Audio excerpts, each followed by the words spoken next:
Ici, nous avons un 747. Là, il y a 4 moteurs. 1, 2, 3 et 4. Si jamais un moteur tombe en panne, puisqu'on ne sommes pas dans une voiture, la voiture n'a qu'un seul moteur, mais si ici un moteur tombe en panne, ben, les 3 autres moteurs fonctionnent toujours, qui va toujours garder la vitesse de l'avion, qui va toujours donner la soutenance sur les ailes.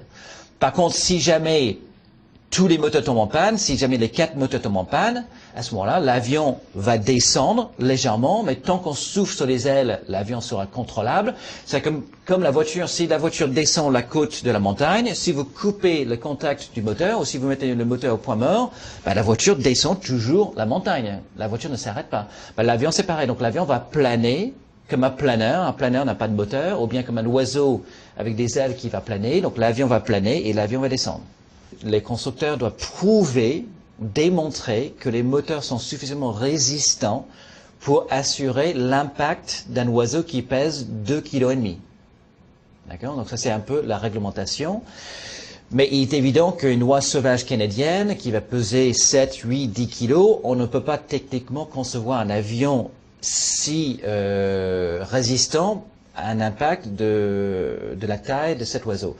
Donc, c'est bien pour ça que nous avons 2 moteurs, parce qu'on se dit que la probabilité que 2 oies sauvages qui pèsent plus de 2,5 kg rentrent exactement en même temps dans les 2 moteurs en même temps, c'est quasiment 0. Mais la preuve, c'est que ce n'est pas 0.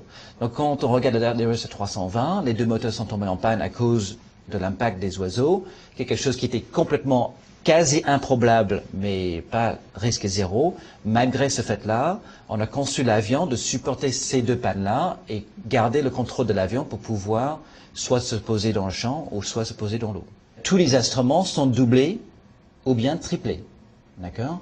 Donc ça veut dire que si un instrument tombe en panne, ben vous avez l'autre instrument qui fonctionne, ou bien si un pilote tombe en panne, ça veut dire que s'il y a une intoxication alimentaire, et c'est bien pour ça que les pilotes ne mangent jamais le même plateau, les plateaux et les repas sont faits dans les cuisines différentes pour éviter que la mayonnaise ne contamine les 2 pilotes en même temps.